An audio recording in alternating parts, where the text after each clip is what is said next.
初次发文，这是一个我在工作中遇到的恐怖经历。我在一家 NTT 的外包公司工作，工作内容的一部分是检查和修理公用电话。老实说，公用电话的业务非常轻松。那天被指派去巡检，我从早上就兴致勃勃。虽说是点检，但如果出现硬币或电话卡无法使用的情况，就必须修理。通常每个月都有其他厂商定期巡检，所以实际上几乎不会出现故障。那天我打算慢慢跑4个地点，一整天结束后再回公司。上午我检查完公园和公寓前的2台公用电话，吃完午餐又午睡了2个小时，接着在便利商店输入导航前往下一个地点。第3个地点是在我居住的县里相当有名的灵异地点，一座隧道前的公用电话。我本来就怕鬼，心里一直想着好讨厌啊，但工作还是得做，只好硬着头皮前往。那台公用电话位于山区，从便利商店开车大概要30分钟，一路上完全没看到人，连一台车都没有。到了隧道前的公用电话，我拿着专用钥匙、螺丝起子和检查用的工作手机下车走过去。我试着打开公用电话的玻璃门，却怎么都打不开，整个卡得死死的。门开不了就没办法检查，所以我打算联络公司管控中心汇报。但因为在山里讯号很差，电话完全打不出去。于是我走远一点，到收得到讯号的地方再打。等终于能通话后，我打给管控中心，说第3处山区隧道前的公用电话门打不开，请他们联络维修厂商来处理。这时我忽然觉得公用电话亭里好像有动静，下意识望过去，看到一个长发女人在电话亭里讲电话的身影。我离得多远说不准，但至少超过100公尺。山里雾气弥漫，看得不是太清楚。在通话时，我还听到了一声奇怪的声音。管控中心要我为了让厂商确认状况，拍几张照片回来。我想拒绝也不行，就算说出去也不会有人信，只好照做。回头望向公用电话时，里面已经没人了。我心想，大概是看错吧。因为刚才离得比较远，我又走回电话亭。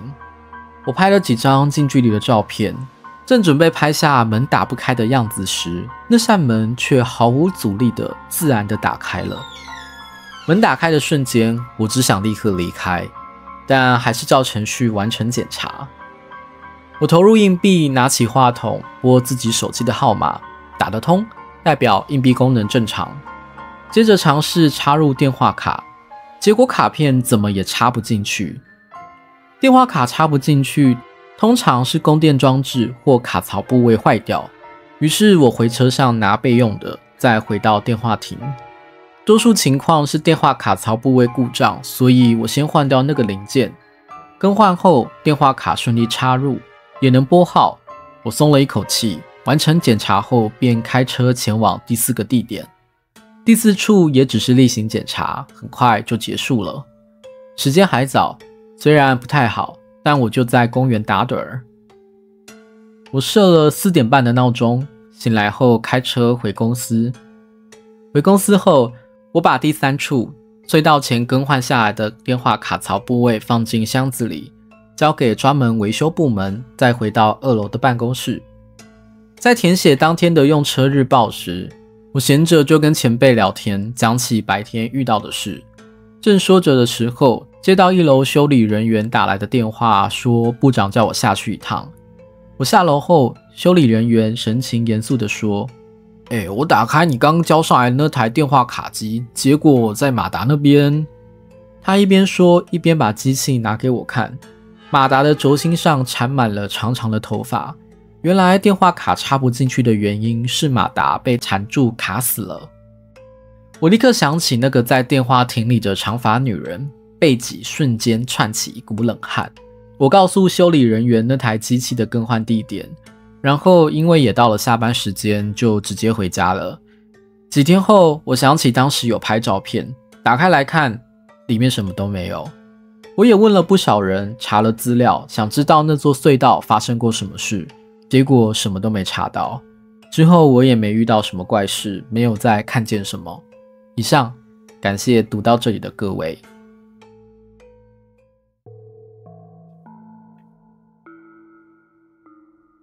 我有2个从幼儿园起就认识的青梅竹马朋友，我们年纪一样，家也都住得很近，所以常常3个人一起玩。美笑和我一样是普通家庭的孩子，但林乃是神主的女儿。我们3个一起玩的时候，常常会有附近的邻居过来把林乃叫走。过一会儿他又会回来，我问他怎么了，他通常只会回答没什么。久而久之，这成了习惯，我也不再问了。长大后我才慢慢明白，原来附近的居民只要家里有什么奇怪或不祥的事，就会请林乃去帮忙驱邪净化。我们和林乃在一起的时候，也从没遇过什么可怕或怪异的事情，反而因为是林乃的朋友，邻居里的大人们都特别亲切，还常常给我们糖果。上了国中后，我们3个人仍然一起上学，但某天起，美笑的状况变得有些奇怪，她看起来很疲惫。我问她是不是身体不舒服，她说最近常常被鬼压床，几乎都睡不好。我就突然想到，也许林乃能想办法帮她。结果林乃听完后开始皱着眉头陷入沉思。她平常是个非常果断的人，连一起逛街买东西都几乎不会犹豫，所以我和美笑都吓了一跳。是不是有什么不好的东西缠上她了？怎么办？我们一边讨论，林乃却喃喃道：不好，不好，不是不好，不是不好，应该也不算不好吧。然后又继续，我们只好说，既然不是坏的，那就没事啦。林乃，这样就好了。于是那天就这样结束了。之后美笑的身体越来越虚弱，她常常在学校昏倒，请病假的次数也变多了。高中我们3人依然同校，但她的脸色总是苍白，每年的出席天数都勉强达标。我和林乃一直在旁协助，好不容易才让她顺利毕业。没想到她却说毕业后要去东京。我和林乃都打算留在老家，大家都觉得她应该先专心养病，等身体好转后再工作或相亲。所以包括她母亲在内，所有人都反对，但她却说，如果不能去东京，我宁愿死。最后她还是考上了东京的专科学校，坚持过去。我们很担心，也常打电话联络，幸好她在电话里听起来精神不错。过了一阵子，黄金周她回老家时，竟然开口说我要结婚了。她说在那边遇到了命中注定的人，一见到那个人就立刻有种就是他的感觉。自从和他在一起后，身体和心灵都变得非常健康，每天都觉得人生充实，世界光彩夺目。他们2个甚至说不想等到毕业就要立刻结婚。我还担心他是不是被骗了，但结果完全不是那样。年底真的在东京举行了婚礼，我和林乃也一起去参加。那场婚礼真的非常美好，所有宾客都满脸笑容地祝福2人的新生活。美笑不时和她丈夫四目相交，那一瞬间就像只剩他们2人的世界。看着她那样幸福的模样，想到她曾经那么痛苦，那么虚弱，我真的非常感动。我心想，美笑大概就是为了这一天而诞生的吧。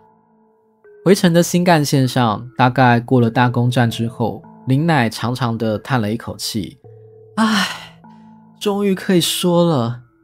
我一头雾水，她才慢慢解释，原来美笑和她的丈夫在前世就结为夫妻，今生也是注定要再度相遇，再度结合的。但那位丈夫在前世时是个嫉妒心非常重的人，因为无法容忍美笑与他人有所牵连，所以一直附在她身上。美笑在青春期开始身体不适，就是因为那个原因。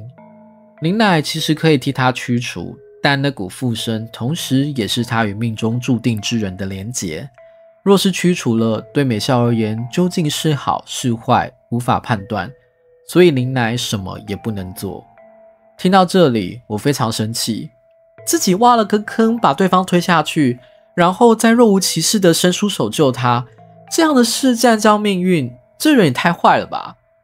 结果林乃只是淡淡地说，不管是有意还是无意，是人做的还是神做的，命运这种东西本来就是那样的啊。